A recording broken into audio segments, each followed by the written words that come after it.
أعوذ بالله من الشيطان الرجيم بسم الله الرحمن الرحيم Assalamu alaikum everyone.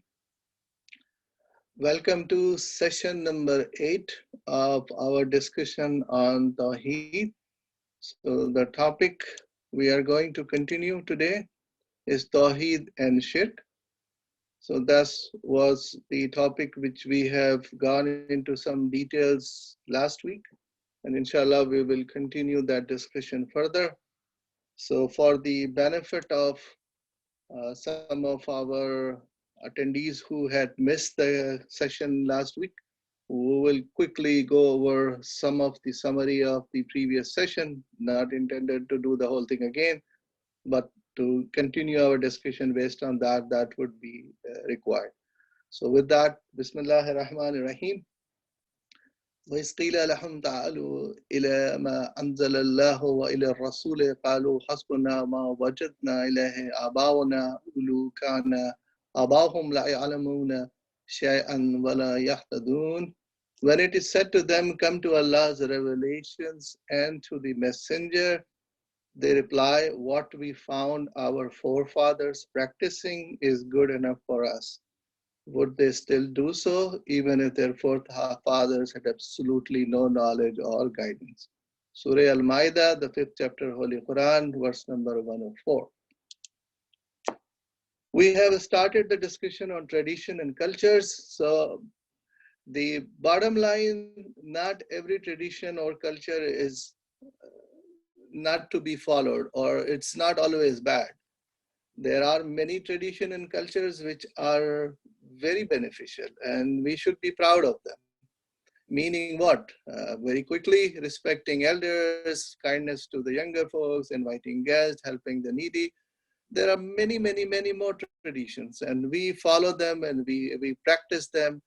And it's supported by our religion as well. But even though if it's not supported by any religion, we still do it because it's a human thing. It makes us human. That what it makes us feel like we are doing something the right thing. It's like our morals. It's embedded in our system. So we should be proud of them. And as long as we talked about last time, that as long as it's not going to go against our religion in any way, it is a good thing to practice any culture or tradition. So it's not like that we are against culture or traditions and we should abolish all of them. No one is suggesting that. And if anyone has a slightest idea of abolishing all culture or tradition, they're completely mistaken. That's not our objective. That's not what the Islam taught us. And we should be abiding by the rules of Islam. So with that, just very quickly on that, how do we find out if we are doing the right thing? Very simple. If the acts are bringing us closer to Allah subhanahu wa ta'ala, then we should be confident that's the right approach. We should be going forward with that. If it is not, then we should review the actions. Just don't blindly say, oh, because I don't understand it, so I don't follow that. That's not the right attitude.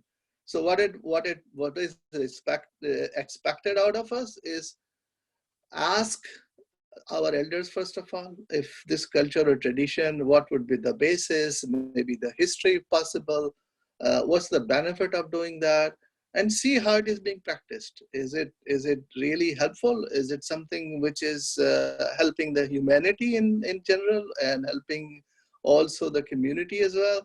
So things like that. So ask questions, try to understand it, and see, make sure the only thing which we should be very careful about, if it is not contradicting any way Tawheed, the concept of Tawheed, the belief on Allah subhanahu wa ta'ala, if that is being somehow negated in a way, or it is being, colliding in a way, or it is against the concept of Tawheed, and it is kind of taking us towards the path of Shirk, which is supposedly be the worst of the worst sin possible.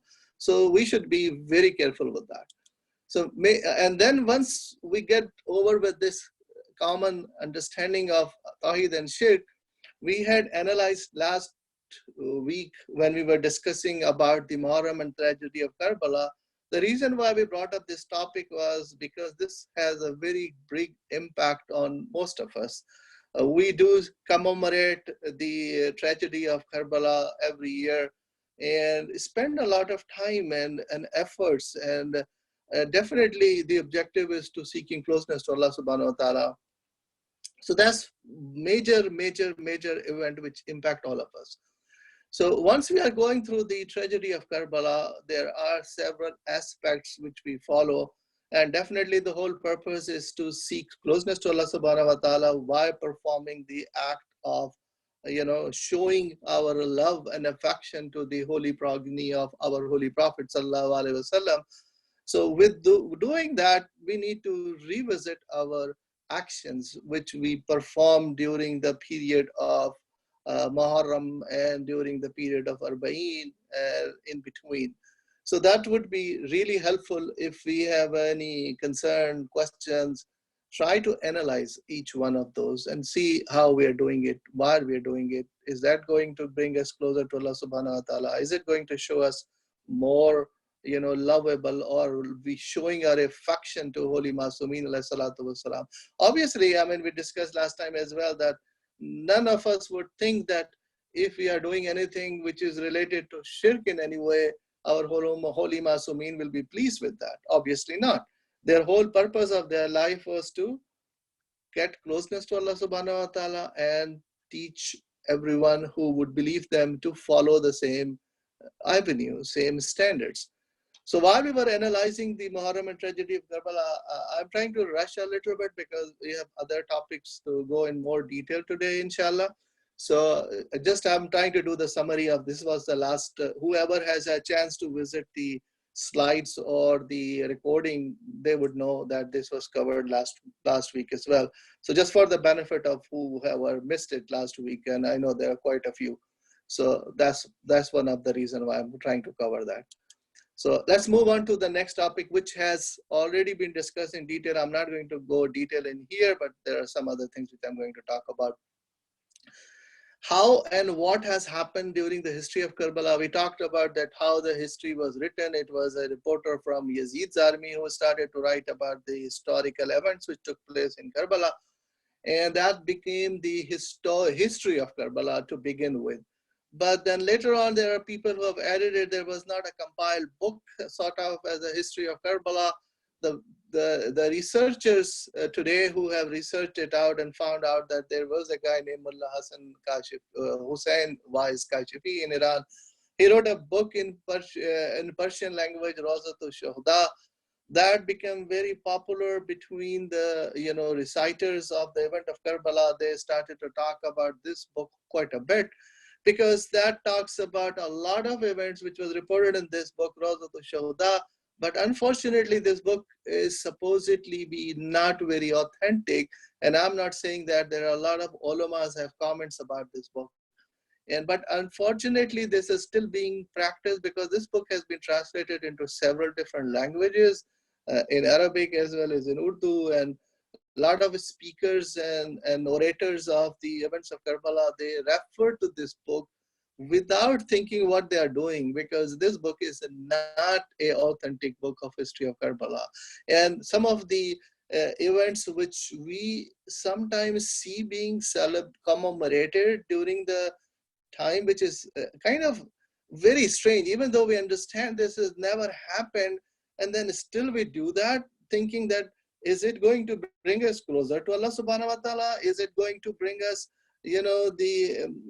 give some gladness to our Imam Hussain alayhi salam or the Holy Prophet sallallahu alaihi wasallam, that we are doing events which had no basis, which are basically kind of sometimes against the teachings of our holy Aimas? This is completely unbelievable why people do that. But again, we have to analyze it. Again, I'm not trying to be judgmental on anyone. I'm just trying to say that, please, whenever these things happen around you, be a little bit objective do a reality check. Check it out if that is an event which is considered to be, first of all, bringing us closer to Allah subhanahu wa ta'ala. Second of all, getting affirmation from our Holy Prophet and Masumin alayhi salatu wasalam. Is it going to do anything to do with the message of Imam Hussain alayhi salatu wasalam? What was the purpose of having this tragedy of even in Karbala? Why would Imam Hussein even sacrifice his holy, precious life along with his family? Just for the cause of what? Just to take us to Jannah? Is that the objective? No, that's not the objective. We need to be very, very clear on the objectives of Imam Hussein, which he mentioned before he was setting out from Medina. He said, I'm going for Amal Ma'ruf and Nahi Munkar. So that was the major objective was it. There was no objective of Imam Hussein in any way possible. We would say just because he wanted to go out to give his life, just to do what? To take the believers into Jannah. Is that the objective? No, that is, no one, no logical person, I would say, would believe on those objectives. So now, just if you wanted to read the criticism, which was done highly by different ulamas, but this is one of the very famous book written by Shaheed Murtaza Mudhari. I'm sure everyone knows about his stature. Is such a great alim. He wrote a book, Hamasa al-Husseini, which is being translated into different languages. I talked about last time about the Arabic translation. It is also in Urdu, in Hamasa al-Husseini as well. And I'm not sure if it is translated in English yet, but if not, then we will look for it and find out how can it be translated and can it be made it available to the greater audience. So there is a lot of discussion on the criticism, on the practices. And can you name anyone? I mean, I'm just wanted to see if you remember that or not, or if you have different thoughts about it. Name a practice which is being practiced in mostly in most places, I won't say all places, but they talk about it.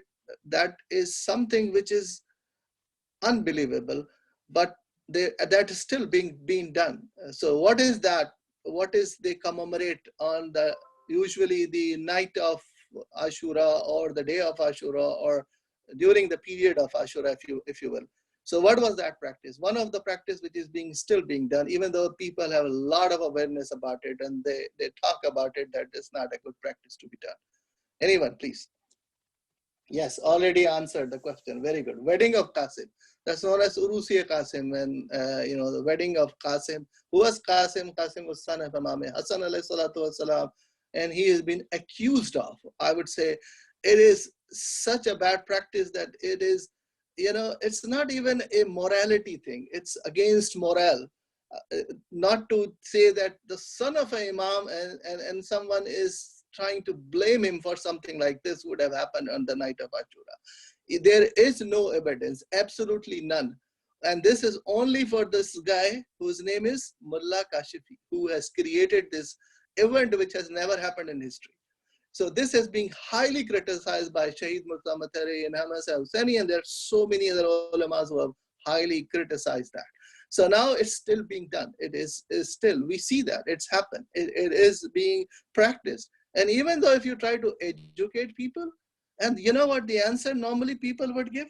The same answer. What I have shared with you, the first, one of the first slides of my presentation, where I have referred to an ayah for the Quran, where it says, whenever you bring them the justification or a question on the tradition they follow, and they will come up with an answer saying, oh, we have always seen our forefathers doing it, so it must be right. And how can we understand and believe that our forefathers were made a mistake? So is that the only reason why you cannot just quit doing something which is wrong, proven to be wrong, and you still wanted to do it just because it is coming to your forefathers? The right way of doing something would be what? Give me a comment, please. I'd like to know if you are with me. So what is the right way of dealing with this situation? If somebody is involved in some sort of a practice which is forefathers have been doing it, so what would be the right approach? What should we be doing? If we have done something wrong like that, what would be, and it's been from forefathers, and now it has been proven that that is a wrong practice, what should be our course of action? Anyone, please. Sheikh, if I may jump in, I think yes, isn't that the same human psychology at work here? Allah subhanahu wa ta'ala repeatedly in the Quran said that this is what was the number one objection of the audience when the prophets came to them delivering the message of Allah, and call them to the wahdaniyah or the oneness of Allah, and that's what they said. No, this is not going to happen because that's not what our forefathers said. So what should be our action then? What should we be doing if we find out that this was something which is not okay? That's fine, leave it. And then what? What about our forefathers if they are not alive? If they're alive, first of all, what would be the next thing to do? Try to use logic and give them the similar Explain them. way. Yeah, The exactly. same way Allah subhanahu wa ta'ala approached them, that, you know, and also to remind them that it's not their fathers or who are at question or going to be answered. They will be responsible for themselves. They don't go into the grave with their forefathers. And also ask forgiveness from Allah subhanahu wa ta'ala, from yourself, from ourselves, and also from our forefathers. If our forefathers has done something wrong and they are not alive anymore, it is us to ask forgiveness to Allah subhanahu wa ta'ala for their bad deeds as well. And that has also been highly recommended. We can do that. It's not like impossible because they are dead, they cannot be. Yes, we can still help. This is known as sadaqah jariyah. The aulad or these, offsprings of a person, they can send sadaqah jariyah to the people who have been gone, meaning our forefathers. So if we find out if there is something wrong which has been committed by them and we realize it, and if they are not there anymore, by the will of Allah subhanahu wa ta'ala, we are there to ask forgiveness from Allah subhanahu wa ta'ala, that if they would have been alive, we would have brought this topic to them and try to explain them with the logic, with details of the definition, and they would have accepted it. So that would be our, course of action. And Allah subhanahu wa ta'ala knows well, and He is, give lot of benefit to a lot of people if you go by that direction. So He is Rahman and Rahim, so He could forgive. So the worst thing is to stop ourselves, ask forgiveness to Allah subhanahu wa ta'ala for our deeds, and then also to our forefathers whom we have inherited those deeds, and request them to convince them, first of all, if they're alive. If not, they're not alive, then we should ask forgiveness to Allah subhanahu wa ta'ala. So these are some of the steps we can all take together, and that would start changing the whole thing. So the point is, and I must say that this is a very important point. I wanted to discuss that very well. This is a topic which is, many a times we sometimes say, oh, what bad it is going to do. Just leave it like that. I'm not going to get involved with it. Let the others do what they want to do. I am out of it. So if something wrong is happening in your center, in your majlis, in your vicinity, in your environment, you just simply walk out of that. And you think that, okay, you have done the right thing because it's nothing to do with me. It's a personal matter. No, my friends, my dear brothers and sisters, it is not a personal matter. It is not something we can be silent on that. We cannot simply sit down and say, okay, Allah subhanahu wa ta'ala will do the best and I have nothing to do with it. I'm just walking out of it. I'm not part of it. No, my dear brothers and sisters, no. If we have recited, Ziyarat Ashura, and I'm sure everyone does that, so we would have understood it clearly that during the recitation of Surah Ziyarat Ashura, when there is a lot of, points which are being there in the people who are against Imam Hussain alayhi salatu wasalam, and they have done atrocities against Imam Hussein's army. We talked about them, we give them lana to them. There is a part which says that it is also to them, the people who remain silent, who did not do anything, meaning they were like this same action which I just narrated a minute ago, that they say, oh, it's nothing to do with me, I'm out of it. And you know what happened? After the event of Karbala, there was plus 5,000 people who are known as in the history as Tawabin. Who are those people?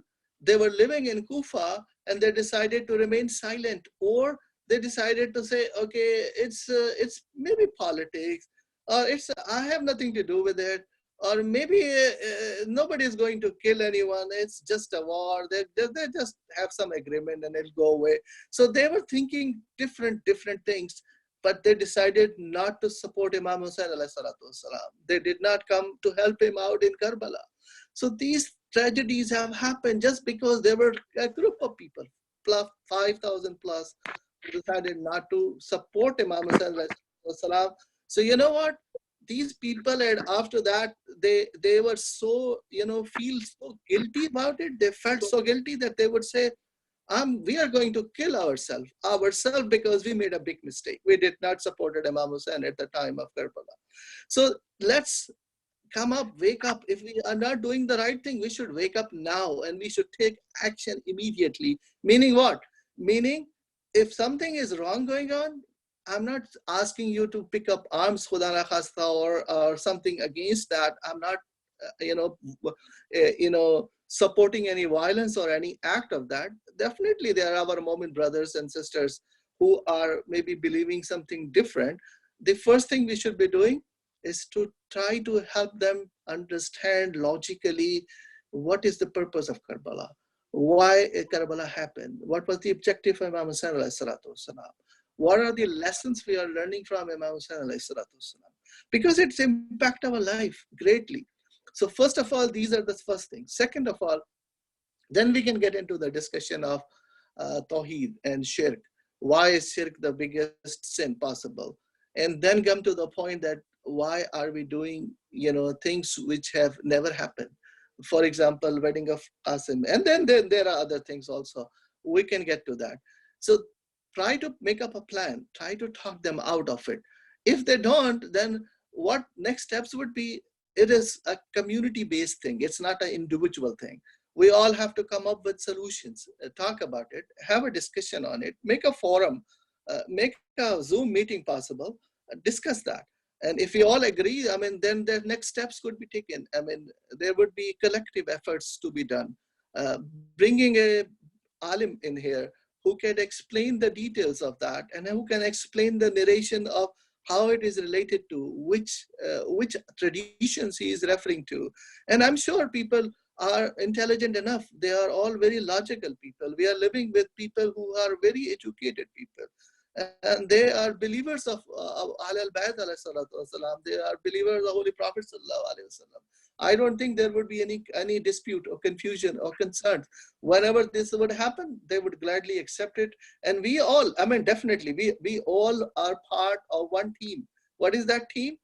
Team who is going to help our Imam Hujjat Ajjallahu Ta'ala Faraju Sharif, inshallah. Allahumma salli ala Muhammad wa ala Muhammad. So this is our team. So we all need to teach each other, help each other. If someone is, doing a wrong practice one way or the others, then we should be the ones who would be helping them out and then making it. Yeah, definitely. There are other suggestions which I received on the chat as well. Yeah, social boycott. That would be one of the aspects we should be thinking about it. The point is, how long are we going to stay silent? That is not cut the deed. That is not going to solve any of the problems. The problems will increase manyfold. Each year we see there are people who are coming with additional things which has nothing to do with Karbala, which has nothing to do with the teachings of Holy Masumin alayhi salatu wasalam. And they come up with all kind of, if I use the word which people do not want to hear about it, which is known as additions or subtractions in the religion, which is known as bid'ah, that would be the right word to use it here. But again, I am not in an alim stage where I can use these words there, but we can always consult our ulamas and they can come up with the answers which we should be the ones who should be projecting to them. The point is, we don't want people to stay away from the azadari of Imam Hussain. This is one of the very, very, very important thing for us. So we don't want anyone to stay away from it, but we want people to come and we want people to listen. We wanted people to come over it, but the right way, the way our Masumin has always done. So we need to understand all that. So with that, I am going to move on. And there are some other topics which we want to talk about on the Karbala issue as well. So let's move on to the next slide. So very quickly, we need to analyze cultural traditions which are different in each culture. The commemorate Ashura, ask question to elders. There are objects which are on display during Ashura, and there are reenactments of the events of Ashura. The objects are basically from the Indo-Pakistan community, and we'll talk about it in a minute about details of that. And there are reenactments of the events of Ashura. People who have gone to Karbala during the period time of Ashura or other places, they might have seen it. It's mostly in Arab culture, or sometimes Irani culture also have done different enactments of the event of the day of Karbala. And I mentioned it last time. If the purpose is above is merely to remind us about the tragedy of Karbala, then there is no concern about it. Nobody would object it. Nobody would say, why are you doing it? It's like shirk or bidah. Nobody says that. That is nothing. But in case if it is resembling an act of shirk, it should be completely avoided. That is the objective of that. That is what we should be looking at. And I'll give you an example. And that probably will give us a little bit of a understanding of what is being done, how it is being done, and how can it be avoided. So let's move on to this topic. I have shown a picture here. This is known as what? A pulpit. Pulpit means what? It is, if you have seen in a mosque or possibly during Muharram sometimes, and even at AQAID, if you haven't seen one, not exactly with the same color or the design, but it is something similar. We have a black cloth fitted on it. So that is known as mimbar as well, right? Mimbar. Mimbar is what? It is a pulpit which is used in the mosque, which is for the imam to pray, stands in front of it to deliver a sermon during Jummah prayers, for example, and Husainiya, where we do the majalis of Imam Hussain for lectures in congregation. This is what? This is a symbol of a I would say a device or a piece of furniture, if you will, which was built for whom? For our Prophet Muhammad sallallahu alaihi wasallam. And after Prophet, this was a tradition which was followed over with our holy Masumeen alayhi salatu wasalam. So mimbar is something which is, originally it was like started out in Masjid al-Nabawi. If you have a chance to visit Masjid al-Nabawi, there is a very tall mimbar very close to the grave of Holy Prophet sallallahu alaihi wasallam. Between the mimbar and the Holy Prophet's grave, there is a green carpet. That area has had a lot of value for that. But anyway, the point is that this mimbar what is mimbar? Just is what is being explained here. So now what we do, let's say we have a member and we make a replica of that member in our center. Let's say in AQAID, we make a replica of the member, and that is what? That is made of what? Wood, cloth, miscellaneous material, nails, and all other, clamps and this and that. And you can buy it from where? From local Walmart store or any other hardware store, maybe Lowe's Hardware or other places possibly. So what you do is you buy some stuff and you make a member of, and this is known as the replica of the member of Holy Prophet. So you are with me, right? You understand what I'm saying? So please follow from that. We go from this point. Due to the relationship of Prophet and Imam, is this member made locally become muqaddas or sanctified? So please answer me this question. I would appreciate that. Due to the relationship, because this is from a member which we are representing, this member is similar to member. This is a replica of what? Prophet Muhammad and our Imams. And this was, but this is manufactured locally. We buy the cloth, the wood, the miscellaneous material, everything is done here locally in our country, in our city, okay? So once this member is made, and purpose of this member is what we explained earlier, to sit over there, alim would come and sit, and what he would do, he would recite a majlis, speech. And so, yeah, that is what I want. Please answer. Very good. Thank you very much. Please answer that. So whoever answered that will be great. So this does not become the member muqaddas, right? Muqaddas, everybody understand the meaning of that, right? So sanctified, which is meaning elevated from normal respect. Member is a piece of furniture, right? So if a piece of furniture is there and the purpose is what? The speaker can sit on it and read the majlis of Imam Hussain and do the speech and all, that would be perfect. That is no problem at all. Who would again be against that? Nobody. Will say, yeah, that is a member. Purpose of that member is what? To sit on it, make a speech. Okay, and this resembles something similar what Prophet and Imams used to sit on. Perfect. Now, is it worth kissing and asking hajat and du'as from the member? Yes, I don't think so. Probably not. Well, answer me if you will. I believe your answer is no. Yeah, great. So nobody would do that. And if somebody is doing that, what you will say? Why are you doing it? Oh, because something similar Holy Prophet used to sit on. And this is, I am asking hajat because this member has some power embedded into it, because so Holy Prophet used to wear clothes also. Holy Prophet used to have a shoe. Holy Prophet used to have a turban on the top. So why would somebody would do something like this which has no basis? Is there a basis? Okay, we love our Holy Prophet, definitely, yes, no question about that. We love our Holy Imams, definitely, yes. Now, there is a different question. I'm not saying that this is exactly the same piece of furniture where Holy Prophet used to sit. That is in Masjid al-Nabawi. If we go into Masjid al-Nabawi, definitely, I am sure 100%, we all love to even kiss that member because Holy Prophet used to sit there. Or any other member where we would found that our holy imams used to sit there. Or if we find a piece of cloth from Holy Prophet, or their piece of shoe or whatever Holy Prophet used to touch, that becomes respectful because he is a very respected person for us. Exactly, because we love him very much, right? Now let's talk about it, something that, let's say if we find let's say a jacket, which let's say our grandfather used to wear, right? And it's just sitting in a closet. And one day you were cleaning and you found a jacket, and which is our grandfather used to say, what do you do? Okay, because you love your grandfather, so you like the jacket and say, okay, I'll keep it for safe, okay? But that's all it, because you love your grandfather, so you want to keep it, okay? Just as an artifact, maybe, just to preserve it for your future generation, maybe. Or you find a pen which your grandfather used to write with it, and you keep it somewhere and say, okay, I'll show it to my grandkids that this was my grandfather's pen or something. Okay, so there is a affectionate value for everything, and we all understand that. That's human being. So in case if this member is the same as which was our prophet used to sit on, I understand there is a relationship, there is an affection, there is a love which comes to it, and we have it. Obviously, we love Holy Prophet a lot more than our our grandfather or any of our imam. We love them more than our grandfather, obviously, yes.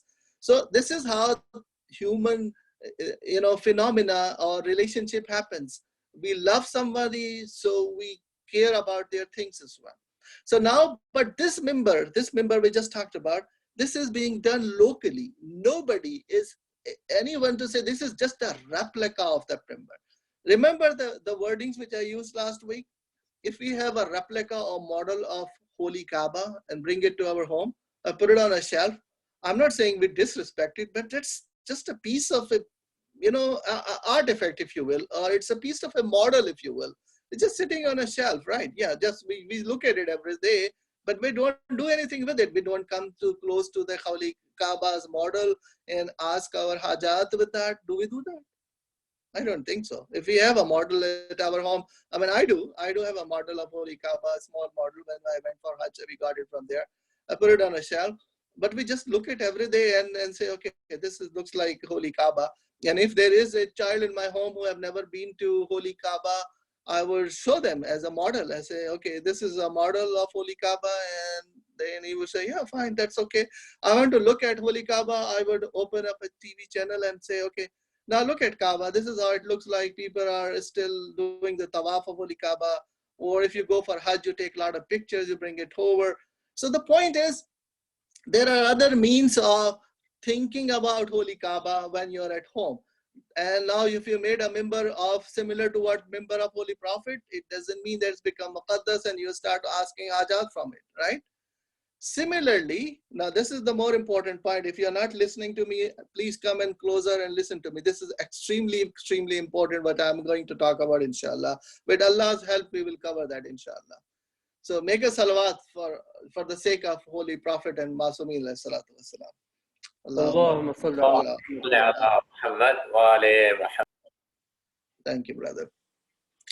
So let's apply the same principle to other Muharram objects. What are Muharram objects? Okay, I have got some descriptions here very quickly. but I am sure everyone understands it, everyone knows about them. I don't have to explain a whole lot about any of those Muharram objects here. Okay, let's talk about Alam. What is Alam? It's a replica of flag of Imam Hussein's army. Okay, who made, and then the next one is Tazia. I probably am using some words from the Urdu language, so I really apologize from our attendees who have no knowledge of Urdu language, but you must have seen these things symbolically, so you would have some idea of what I'm talking about. Replica of tomb of Shohdai Karbala, martyrs of Karbala. This is known as Tazia, and it is very famous, especially in the time of Muharram. Not only all the Shias, but Ahl Sunnah also do the Tazia as well. And this is, as I said, it's a replica of the Shohdai of Karbala. So it's a replica of Imam Hussein's tomb and Imam, other Imams as well. So Zuljana. Zuljana is what? It is a replica of a horse of Imam Hussein. So they will go and get a real horse from somewhere, rent it out, possibly, or sometimes the people have raised the horse just for the purpose of Zuljana. What they do is they will decorate the horse, they will put ornaments on the horse, they will walk the horse around, and you know what? They would consider that this is the horse which is of, just like a horse similar to Imam Hussein, but there are different traditions which talks about the horse which Imam Hussein used to ride at the last time when he went for the, in the battlefield. So the last one is Tabut. Tabut is something like a replica of Janaza, funeral.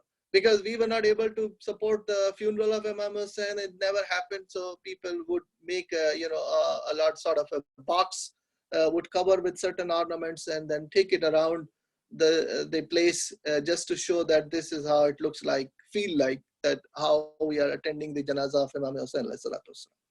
So now these things happen, and there may be others which I have not listed here, but try to put down most of it.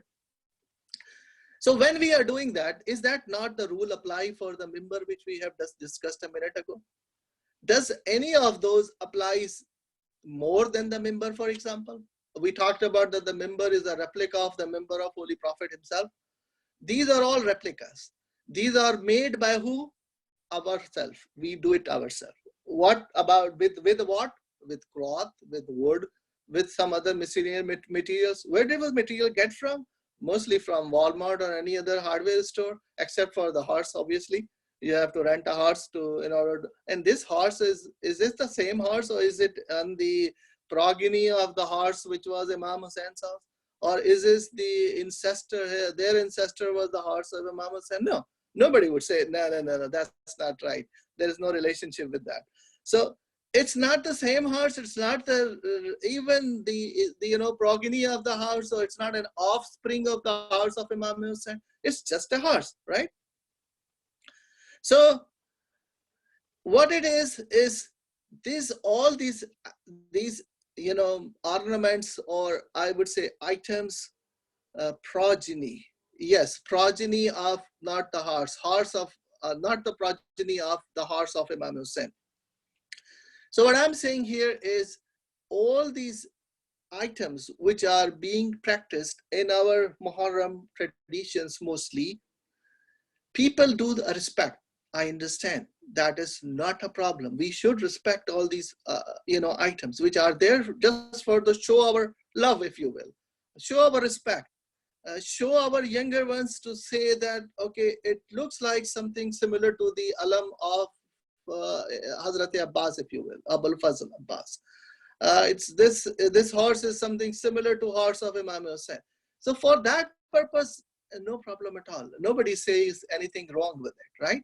Something happens on the day of Ashura, if you will, in Karbala itself, or in Mashhad, or other places where they would act. Actually, they would have shimr, for example. They would have Imam Sajjad, and you have other Imam Hussein's companions, for example, on that day, and they would reenactment would happen. And just purpose is what? To give our reflection to the thought, to the tragedy of Karbala, to have the events. Maybe in those days, obviously the photography was not there 1400 years ago, but they have very good movies nowadays. You can show a movie. I mean, you can show characters of Karbala somehow or the other, and give attention to younger people, especially younger kids. So this is the objective of that. As long as this objective is achieved, no issues, no problem. Nobody says it's wrong. We shouldn't be doing it. But this is a big but now that this is happening in our culture and tradition. People go and do what? Ask hajat and duas from them. Ask hajat from the alam. Ask hajat from the taziyah. Ask hajat from the zuljana. Ask hajat from the tabut. This is something. Do you believe that this is something the right way of doing it? As I said again, I repeat, these are all the replica of very important objects which are related to Ashura. None of them has anything to do with Imam Hussain alayhi salatu wasalam. None of them has related with the Karbala. So if we are we good in having these things? No issues. But are we supposed to ask hajat from them? Is this anyway supported by Islam, or anyone who is considered as an alim of Imam Hussain or follower of al-Bayt, is that supported by them? Please answer the question. What is logically you can think of? I mean, it's considered a form of shirk, in my opinion. Yes, this is Consider where a form I'm of shirk, yes. I did not wanted to say it myself, but I was wanted my audience up to this point, whatever we have discussed, is that not a shirk? It is shirk. It is shirk. It is shirk. Yes, thank you, Qasim. I appreciate your answer. It is really clearly a shirk. If we do something, any of those, it is a shirk. Now, let's move on to the next topic, which is also very important. If the shirk is practiced all around us, what is our duty? What should we be doing? Should we just go silent and say, that's their problem? We should try to stop the shirk. Yes, we should try to stop the shirk. It's our responsibility, my dear friend. It is our responsibility, because on the day of judgment, Allah subhanahu wa ta'ala is going to ask us, what did we do to stop shirk? With people, your brothers in faith, your sisters in faith were doing something wrong, absolutely wrong, and that is shirk, which is the greatest sin. What did you do? Did you do any active participation in stopping it? Did you do anything? And you would say, you know what, I was not an alim, I was not educated properly, I have no understanding of that. How would I have stopped them? They were very powerful people. If I would do that, they would get offended. They would say, I'm not coming back to your center, things of that nature. Okay, this will happen. This will happen. So the point is, we are there to make an action plan. We had to think about it collectively.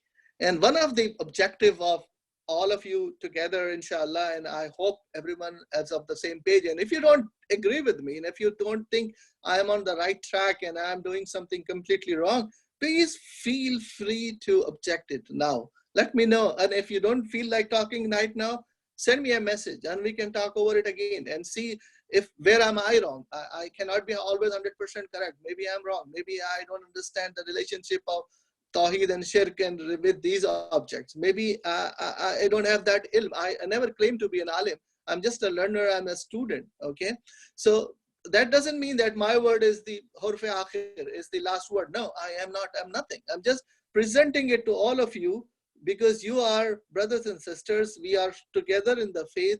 We all wanted to go to Jannah on the footstep of Holy Masumeen alayhi salatu wassalam, and practicing the one of the biggest event in our lives. We do it every year, and alhamdulillah, we are going to do it rest of our life, inshallah, Allah subhanahu wa ta'ala willing. So my point is the following. Is it not the time when we should say something about it? Is it not the time when we would say, please don't ask hajat from these items. This is just for resemblances, for the purpose of what? For the purpose of putting our minds to the event of Karbala in one way or the other. Now, let me bring up this topic, and I don't have the answer, and I'm going to ask you guys to help me with that. So the point which I'm going to ask you here, remember the time when we were discussing maybe 2 weeks before, where we were saying, if a person is praying behind a lighted candle, and that is considered a shirk, all of our Maharaja have the common ruling that it is a shirk if we do it in front of a lighted candle. What do you think the reason was? Anyone, please? Why are we not allowed to pray behind a lighted candle? It Think as- signifies, it resembles the Zoroastrian faith for worshiping. That is correct. There is a possibility that it is Zoroastrian or maybe some other religion maybe as well. You are right, Hajj. Also, Yes. because if someone else is watching you, then they might get the wrong impression of what you are doing. Yes, that is a very good answer. So these are the reasons why this praying behind a lighted candle is considered as shirk and haram from all the Maharajas. I'm not saying it, it's the Maharajas fatwa which says that. Now, if that happens, if the shirk is so prevailing on anything, an item which is being practiced so much, which is considered to be shirk, or people would get the impression that the person who is performing it is performing shirk. Even though if you ask that person, he would say, no, I'm not doing any shirk. I'm not asking any hajat from these items during time of Muharram. I'm not asking anything from them. I am just asking from Allah subhanahu wa ta'ala. So if you are asking from Allah subhanahu wa ta'ala, what is the relationship with these items with Allah subhanahu wa ta'ala? Again, relationship would be Imam Hussain alayhi salatu wasalam. Fine. And we talked about it last time. And I wanted to see if the sister is there who answered that very good question. In fact, we talked about it last time. That how do we address our du'as in front of Imam Hussain alayhi salatu wasalam, or any burial place of any of our holy Masumeen alayhi salatu wasalam? What is the right way of asking a dua in front of or in closeness with our holy Masumeen alayhi salatu wasalam? Anyone can comment that, please. Hajj Hasnain, Jazakallah khairan. But just before I answer, isn't that the argument is given that first of all, you will not get biryani and then you will not be talked to. But before that, they say, well, our niyats are purely for Allah subhanahu wa ta'ala. This is just one wasila. And then we're taking wasila instead of saying, well, our niyats are not to commit shirk. So Allah subhanahu wa ta'ala knows what is in our heart. That's one thing. But what you were referring to was the question that we can ask our hajat giving wasila bihaqq Muhammad wa ali Muhammad and their status with you. And the examples are coming from, if we read any munajat or any dua from our aima, we have a clear evidence how to seek our hajat from Allah subhanahu wa ta'ala in the best way. Why we create our own? MashaAllah, that's a very good answer, brother Mazhar. That's beautiful. Obviously, we don't have to create any more methods of connection, because Holy Masumeen has explained it very well, and that's the best way of connecting with Allah subhanahu wa ta'ala.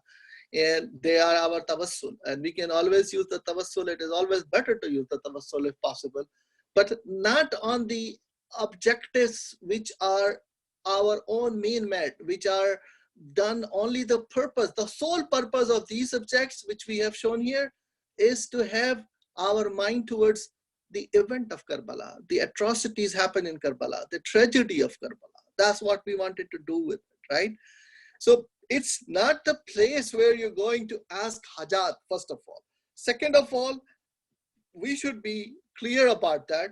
So what my point is, it is just the cognizant of the fact we should realize that and educate who is doing it so they cannot fall into the trap of shirk, which can easily be there. And we talked about it long time back, our Hadith of Holy Prophet as well, that the shirk is something like a black ant on a black night on a black blanket, and it's hard to point out, it has to identify it, it has to get out of the trap. So that's some of the things we need to look at, we need to reflect upon, we need to talk about it, we need to make some action items, we need to be aware of it ourselves, especially our kids. This is the time of our kids, especially people who are younger, let's say in high school or in college. They're the ones who should be understanding all these philosophies, and they should be able to understand, to educate themselves and educate others as well. It's the time for them to have some research on these topics, and it's easy to do all those research and go from there. Ask questions, go to your ulama, go to your people whom you love and want to find out that we wanted to make sure that we are not doing shirk. And this is it. It is something which we need to understand it fully. What is Tawheed? What is Shirk? How do we perform that? Obviously, many of you would say that it's only a relationship between yourself and the God. But again, the relationship of Allah subhanahu wa ta'ala to ourselves, if it is going to affect others, meaning if any of those practices give a false impression or wrong message of shirk to others, then it is our responsibility. We should be careful with that. So take action and do something. And if you guys are interested, if your brother, sister would help, we can form a group. Think about it. I mean, I'm not the one who can always come up with the ideas. You brothers and sisters are a lot more educated than myself. You can come up with some concrete steps which we could take and move on from this point on to the next stage where we can involve especially our youth. And I know we have a lot of treasure of youth with us. They can always help us in order to perform certain things which is towards the path of Allah subhanahu wa ta'ala. And then again, it is closer to the time for sure that the time of the Zuhur of Imam Hujjat will happen inshallah very, very soon.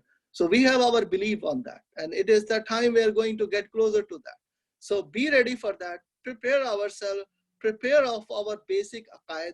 And then when the time comes for his reappearance, we should be all his side, inshallah. We should all join him, inshallah. And we should all get benefit of his reappearance, inshallah. I have only a few minutes before I can finish the topic today, before I get to the questions. So next slide, I have it very quickly here. And then I just wanted to mention it to all of us, which is there are 4 books which are known as the big fiqh books. And those books are known as the authentic Shia books. These are books of traditions, hadith collections. Kitabul Kafi, Man La Yahzurul Faqih, Tahdibul Ahkam, Al-Istibsar.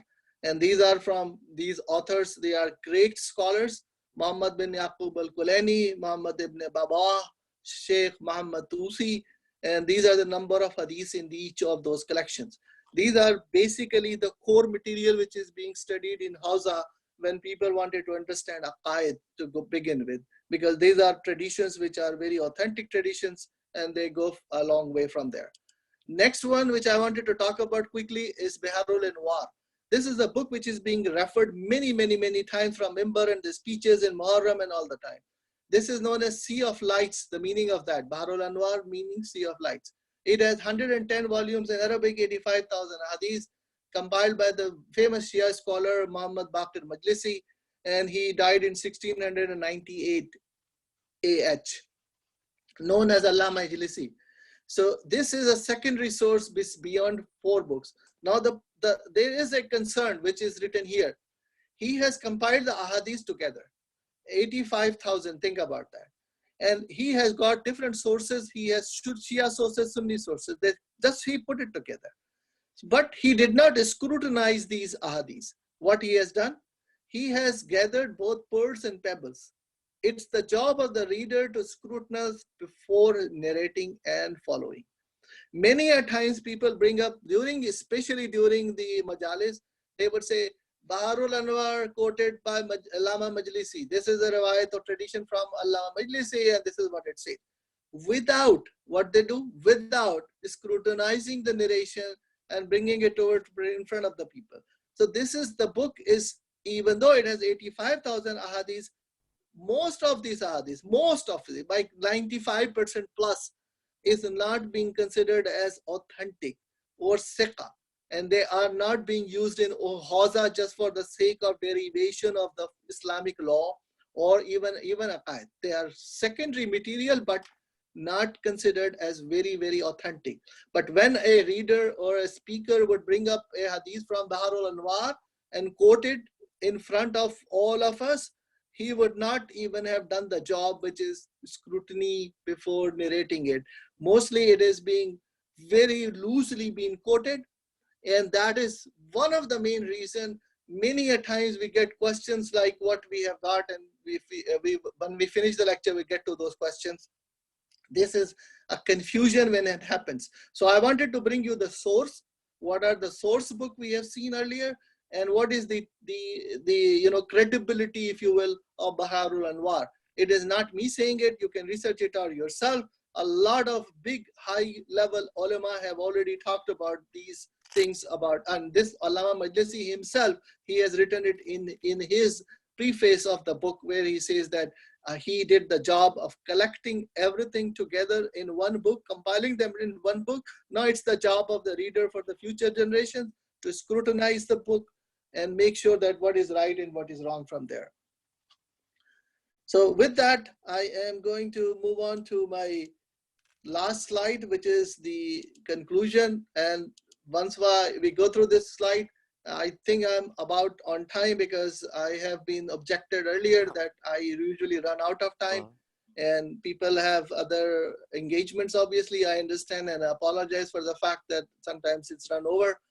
So with that, this last slide, after this last slide, I would request you to, if you wanted to stay back for question and answer. I have a few questions which have been sent to me like 2 weeks ago. So I'm going to address those questions. Probably it will take 20, 25 minutes, maybe a 30 minutes time at the most, but that would be the time, inshallah. And if there is any live questions, I would be, more than happy to see if I can answer them. So just for the sake of everyone who wants to leave after this conclusion, I thank you very much for participating. I would request you to please send me your feedback, any comments, questions on the message group. I would really appreciate that.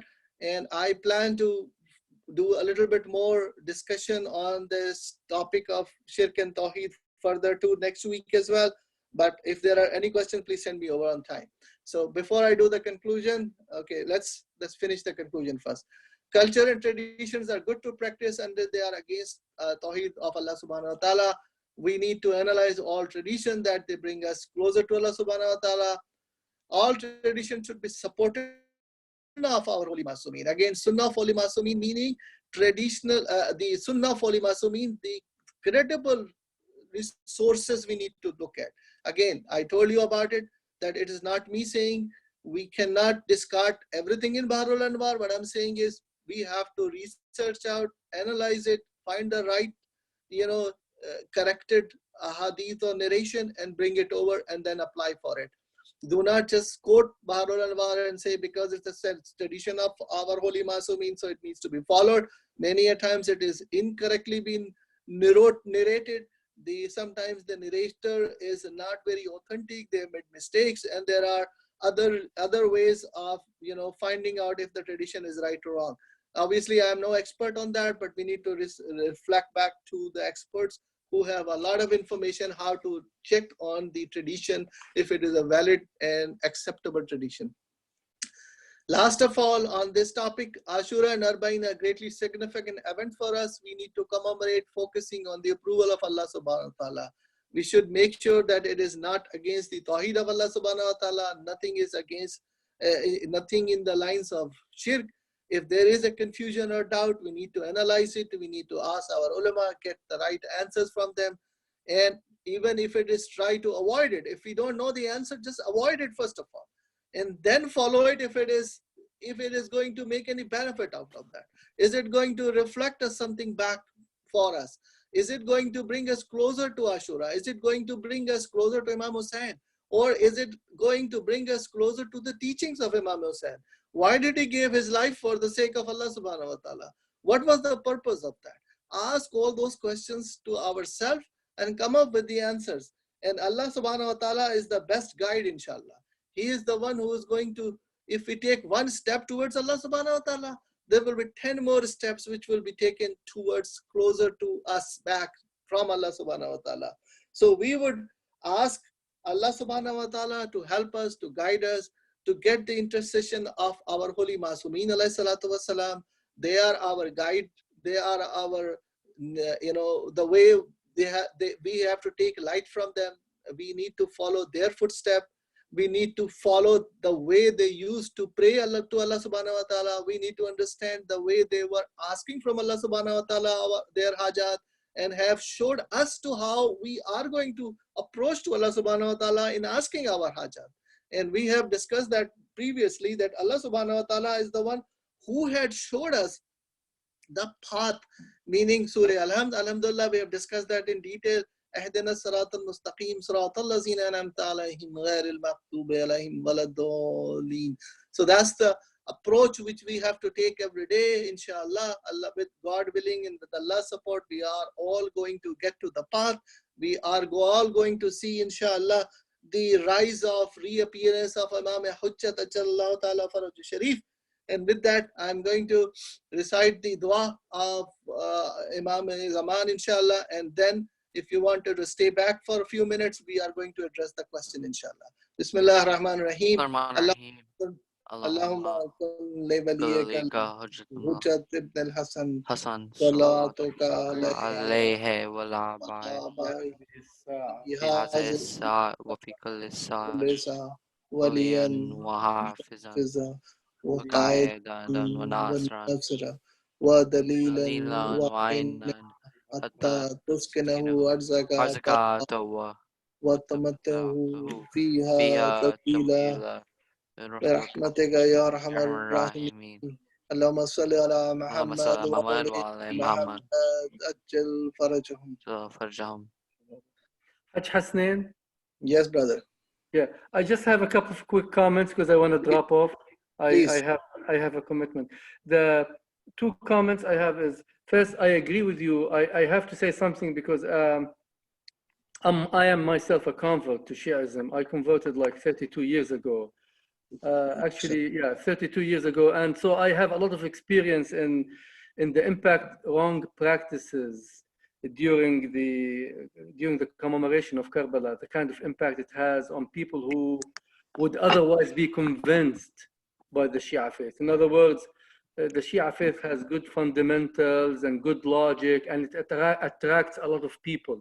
And we can potentially spend a lot of time convincing them and making them really like fully swayed in the direction of Shi'ism. But then the wrong practices are used as a strong propaganda tool against the Shia faith. I know, and I speak out of experience. I have many family members who are Sunnis, and to date, they keep sending me these WhatsApp videos displaying Shias doing things that to the unlearned seem like crazy things. I'm sorry to say this, but that's basically, that's the first point I wanted to say is, make sure, everybody needs to be aware that these wrong practices are used as a strong propaganda tool against Shia faith. And it's very unfortunate because, again, the Shia faith is extremely fundamentally strong in terms of its logic. You can defend the infallibility of the imamat, why we have imamat in our usul, why this, but unfortunately these marginal secondary issues are used against the Shia faith. That's the first comment. The second comment is what you said about Bihar al-Anwar, and I agree. But it also applies to Al-Kafi, which is one of the other 4 books you mentioned. It's one of the probably most important sources. Al-Kafi by Al-Kulayni also has a lot of unauthenticated hadiths. And the author himself, in the introduction, he says, refer each hadith to the Quran and the Sunnah of the Holy Ma'sumin, of the Prophet and the Holy Ma'sumin. And if it contradicts it, you should shun it or you should reject it. And so I think Al-Kafi has a lot of unauthenticated hadiths. And unfortunately, it's also being used as a propaganda against Shias because it hasn't been authenticated. And the Shias are smart in that they didn't do what the Sunnis did. The Sunnis basically have some hadith books that they say are 100% authentic, and that's wrong. Because what you're referring to, right? Excuse me? Sahih Sitta, I think you were referring to. Yeah, the Sahih Sitta, especially Bukhari and Muslim. They basically burn the bridge and they cannot turn back and say, they basically claim that everything in Bukhari and Muslim is authentic and cannot be disputed. And that's completely wrong, because what's authentic to one alim or one scholar could be unauthentic to another scholar, because it's an investigation process that has to continue and research process that continues with time. It's the only exception is the Quran, of course. So the Shias did not. But I just want to make that point about the Kafi. What you said about Bihar al-Anwar does apply to Al-Kafi, I believe. Definitely. And I agree with you 100%. I should have been careful in saying that because that's the research which is, not supported by a lot of ulamas as well. And secondly, once you mentioned Al-Kafi, there is also to be mentioned Nahjul Balagha as well. That is also, there are many discussions on that, on the authenticity of Nahjul Balagha. So as you mentioned, brother, the only book which is the authentic book in 100% is Holy Quran, alhamdulillah. And the rest of the books, there are definitely discussions on that. But and thank you for bringing about coffee. I missed that. But Baharul Anwar is the mostly widely quoted book in most of our gatherings, sort of, without even thinking a slightly bit about why it is being done. Is it the person who is quoting it has done the research or not? Anyway, thank you, brother, for your time and ask your comment. And I understand you have to go, so thank you for attending. Thank you so much. Any other comment before we get to the questions? I think you can see on the screen as well. And any other questions you wanted to, anyone who has before they wanted to leave?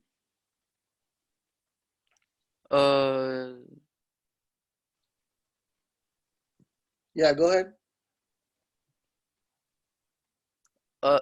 Saying something. Go ahead, please. And so when we were talking about SHIRK regarding basically the copies, so if you do ask hajat from them, it would be considered SHIRK.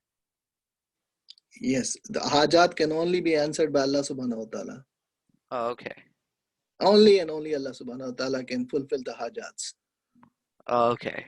I think that was like where I didn't understand. We have talked about in great detail about three sessions about that. And if you have a very specific question, we can address that. The meaning, let's say I go to a doctor. Okay, let me explain a little bit. I go to a doctor and I say, doctor, I'm feeling sick. I need some help. I want some medication. So the doctor will help me and look at me and will prescribe the medication, right? Right. See, the objective is to keep me well, to, get over with the disease or whatever trouble I'm having. So the doctor's job is to give me a medicine, right? And then we get out of this problem, whatever we are facing with. But the doctor can help the ailment to go away, but he cannot give me shifa. So the shifa is only comes from Allah subhanahu wa ta'ala. So the complete cure will happen only with of Allah subhanahu wa ta'ala. Many a times it will happen that we go to a doctor and will give you a medicine, we still not get better. Because Allah subhanahu wa ta'ala has not decided to give us shifa. If he decided to, he will get shifa from the doctor's medicine. But on the other hand, there is a fine difference between this concept of asking help and tawakkul of Allah subhanahu wa ta'ala. Many a times it happens that we get sick and we say, okay, I'm going to stay home. If Allah wants to give me shifa, he will give me shifa. I'm not going to see a doctor. That is also not based on our aql. Aql says we have to use our worldly means in order to take benefits of the knowledge which is given by Allah subhanahu wa ta'ala again to the people here locally today. And we have to go to them, get an answer, get solutions, and then wait for the shifa from Allah subhanahu wa ta'ala. So ultimate will be from Allah subhanahu wa ta'ala, but for now, we have to ask a doctor to help. So this helping of the doctor doesn't mean that the doctor, we are asking our hajat from doctor. Okay, we are still asking hajat from Allah subhanahu wa ta'ala. They can be helpful in a path towards that. So the help from the doctor is not curing the disease, but it is helpful to get the disease under control. We can talk about it more on the details. We discussed it previously, but again, that's a very good question, Qasim. All right. Anything else before I get to the question on the screen? All right, let's talk about it. So there are questions which is shown here, and if I hope everybody can see that. Let me see if I can make it bigger. I don't know. I'll read the question for you. Let's see. Okay, so regarding bahor, the burning of certain herbs, etc., to ward away evil. Okay. So this is actually a sort of a cultural tradition which has come from Iranian culture. And I don't know if Brother Amir is there or not. Maybe he can throw some light on it as well. But anyway, so this is some sort of a seeds of certain herbs, and they are being burned to have a very nice smell, if you will. I have seen it and I have smelled it as well. So the objective for that would be to take away the evil or the spirits out of it. Again, the people, this is a tradition. Nobody is saying that this would, take care of a person who is sick, because as I said just a minute ago, that all the sickness to be healed by Allah subhanahu wa ta'ala. So if you do that or if you don't do that, it doesn't matter. If it is a cultural thing, I don't think there is any problem doing it, but don't have the belief on that this is the only way the evil can go away. That's not the right approach. In the same line, the nazar emulates commonly used to keep away the evil eye. Okay, what is evil eye? So there is nothing like evil eye. Let's put it this way. Many a times people think that it is the, shaitan has come over, and then the next question, I'm going to address that together, the jinn. The question was, do we believe in possession of humans by jinn, similar to the Christian concept of demonic possession? Okay, so the answer to that would be that jinn is only a makhluk, just a creation of Allah subhanahu wa ta'ala. If we remember Surah Nas, where Allah subhanahu wa ta'ala is talking about humans and jinn as well. And the topic there is discussed for that there are good jinns and there are bad jinns, just like as good humans and good as humans and bad humans. So there is nothing like that the jinn can possess a human. That never happened. It is usually a medical problem happens to people, and they considered as jinn has taken over. That never happens. And the only possibility a shaitan or the satanic powers can overcome a believer is possibly two things. One, if the person remains in najasa, if they are not tahir, if they are not, spiritually pure. A person has to be spiritually pure to offer, let's say, salat, for example. So we have to be spiritually pure to offer salat, for example. So if you're away from najasa, there is no chance of satanic powers to overcome us. Secondly, if we pray to Allah subhanahu wa ta'ala only and we believe on TAUHEED, away from shirk, there is no chance of satanic power taking over us. The people who have weak in iman, and they are the ones who have a possibility that satanic forces can take over them, because there is an empty house, for example, have no owner on it. The owner is not even interested to have taken possession of that. Then that empty house can be taken by anyone. So this is how an empty home looks like, a human with no faith, with less faith upon Allah subhanahu wa ta'ala. Then things would happen. These things would happen, that some of the satanic forces take over them. But if a person is a Muslim, definitely that person would not be, remain in najasa for a long time. They would make themselves tahir for the salat, for example. And then they would be away from najasa and they would have tawheed in their heart. So satanic forces cannot force them to do that. Secondly, I just wanted to bring it up that there are many of these traditions or the practices which people would do that. They are listed in several different books. And these books have something to do with, sometimes they give references from Holy Aimma alayhi salatu wasalam. They would say, oh, this has been narrated by this imam or that imam. And those are not authentic traditions. Sometimes they are from Baharul Anwar, for example. So these things would happen because they would give wrong references. They are not authentic references. And things of that nature, when there was another question where you have to, prick your something, cut your nails on this day or that day.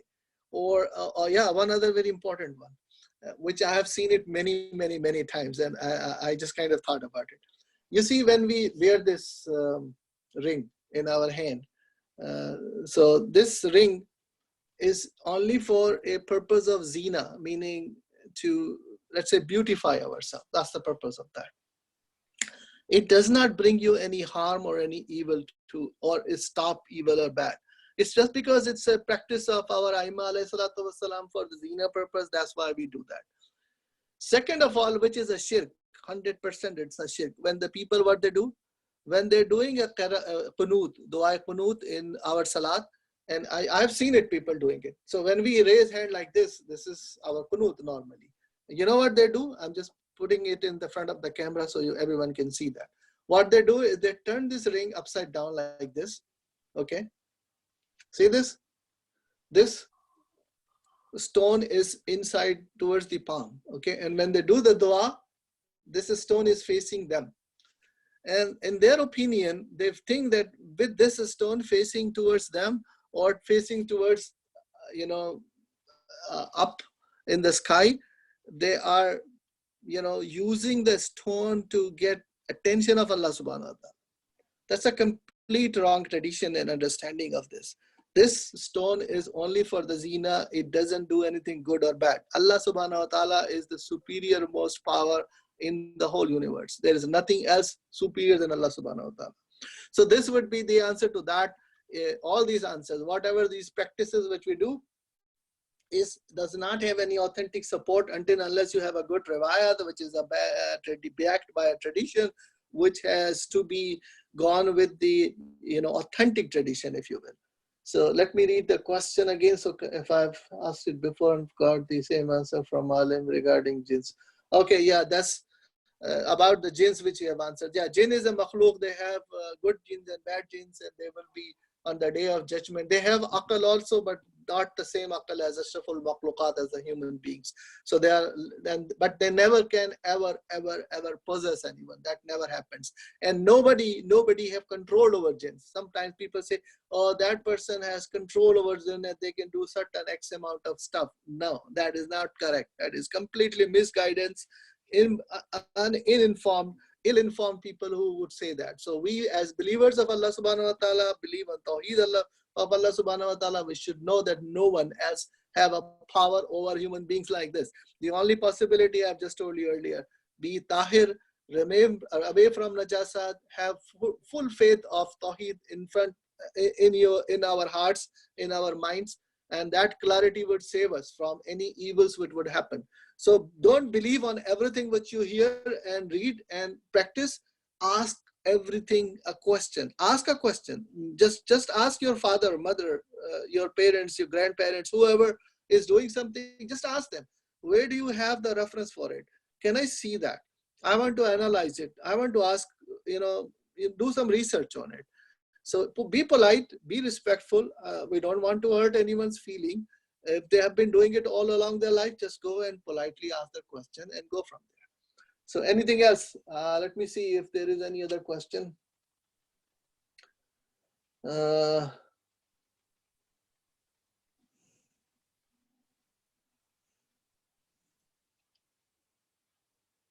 Clipping of nails. Okay. Yeah, that was a question which was sent earlier also. So clipping of nails, okay, that is also the only thing which we know for sure, 100%, is the Friday is the day which is considered as more mutabarrik, if you will. Why is it mutabarrik? Because we have Friday prayers on us, and that is the day which is a special status on the other days. Other than that, the night of Friday, obviously, the eve of Friday, if you will, that is also have some special status because it's just before Friday. Other than that, every other day is equivalent to any other day. Allah subhanahu wa ta'ala has created all the days. So all the days are equal. So you want to clip your nail any other day, it doesn't matter. You don't have to leave one for Thursday or Friday. There are, obviously, I know, I have seen those riwayats which is being mentioned again. Not very authentic riwayat, just not because, okay, now there would be two things. One, if somebody is doing something thinking that, okay, I am following the traditions of our holy Masumin and this is being practiced by me, so I would get extra sawab for that. Okay, I understand that. If those traditions are objectively confirmed and they are authentic, yes, we would get extra sawab for that. But if it is not authentically confirmed, we can do is for the sake of cleanliness. Okay, why do we do cleanliness? The cleanliness is done for getting closeness to Allah subhanahu wa ta'ala. Isn't it a good reason for doing it? So if we are doing it for the reason of getting closeness to Allah subhanahu wa ta'ala, Allah subhanahu wa ta'ala is the one who's going to accept it. So it's not going to be harmful of doing it either on Monday or Tuesday or Wednesday or any other day. Friday, obviously, as I said, it's a mean why it is because it's a better day for more prayers to Allah subhanahu wa ta'ala. It is the day when you can go and pray to Allah subhanahu wa ta'ala an extra salat. And that is the importance of the day of Friday. So if we save it for Friday because we do extra cleanliness on Friday, that would be helpful. So that's the answer for that. Okay, now another question came in. Was not Salawat Rasul was not okay. You see, as for the rules of religion, meaning if you go to any marja's Tawzi, if you will. So if you read the Tawzi al-Masail of your marja, in fact, and go from the Tawzi and see if what is actually the prayer, what is prayer consist of. So if you go and read that, that means, so I'm sorry, I forgot to mention the question.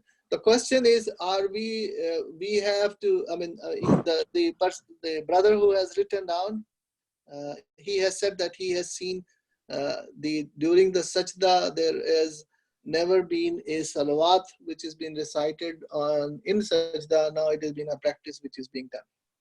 So answer to that question would be that as per the marja's ruling, anything which is being recited in the sajda, there is specifically mentioned. You just recite you read the Tawzi al-Masail of your marja and go through that and make sure exactly the portions of that which is authentic, not authentic, I would use the wrong word. It is the part of the salat. If we don't pronounce those words, salat is not complete. We have to do that. And there is a list of that. I mean, if you want, you will be interested, I can share that with you. I usually teach that in our Sunday school, and I'm sure Qasim will remember that. So with the parts of the wajib salat, we call that. And that consists of the rukun of the salat and the, what actions to be done. If you forget something or if you miss out something, the salat would become batil. So on that lines, if you go to the sajda, Subhana Rabbiyal A'la wa bihamdeh, or 3 times Subhanallah is the acceptable answer. It is highly recommended to say that, but Subhanallah is a minimum requirement for that. Now, there is a minimum requirement again, there is not a maximum requirement. So the only things which you can do is dua to Allah subhanahu wa ta'ala, especially in the sajda akhir. So now what salawat? What is the meaning of salawat? Salawat is also a dua to Allah subhanahu wa ta'ala. What it is you are saying that I am going to send blessings to Prophet Muhammad and to his holy progeny, and that is what is referred to Holy Quran itself, that Allah subhanahu wa ta'ala himself is sending salawat to our Prophet Muhammad and his family. So that is what, if we want to do it in sajda, that is considered as a additional recitation, if you will. It is not wajib, and if you don't do it, that's perfectly fine. It is acceptable. And as I said, there is a minimum requirement for everything, just like in ruku, in the sajda. But then there are certain requirements in qiyam, for example. We are supposed to do Surah Al-Ham for sure. It is a compulsory, it's a mandatory. We have to do Surah Al-Ham, the first surah, and the second one, we can do another surah, but not more than that. That is what minimum requirements are given. So the question where you have asked that sajda, and again, that is also exclusive for Allah. When you are making a salawat, it doesn't mean that you are praying for someone else. You are asking to Allah again. So the connection to Allah is still there. You are asking, you may sometimes people ask their hajat also during the sajda. They ask other things to Allah subhanahu wa ta'ala, because sajda is the best position in a salat when we are closer to Allah subhanahu wa ta'ala. So this is the point where we can ask. So there is nothing harm, and no other mujtahid has said something against it, that we are not supposed to recite salawat. We can, but on the other hand, if we leave salawat, it does not, invalidate our prayer. So the prayer will still be there, inshallah, and that is acceptable. So anything else? That's the answer to that question, if you will. Anyone has any other questions so we can finish the session today? Okay, thank you very much. I appreciate that. And I would expect your feedback, comments, questions on the our basic AQAID chat group. I appreciate all your attendance. So with that, we will recite aloud salawat and we will finish the session. Bismillah ar-Rahman ar-Rahim. Allahumma salli ala Muhammad wa ali Muhammad ajjal faraj. Thank you, brother Hussein. Thank you, brother. Thank you.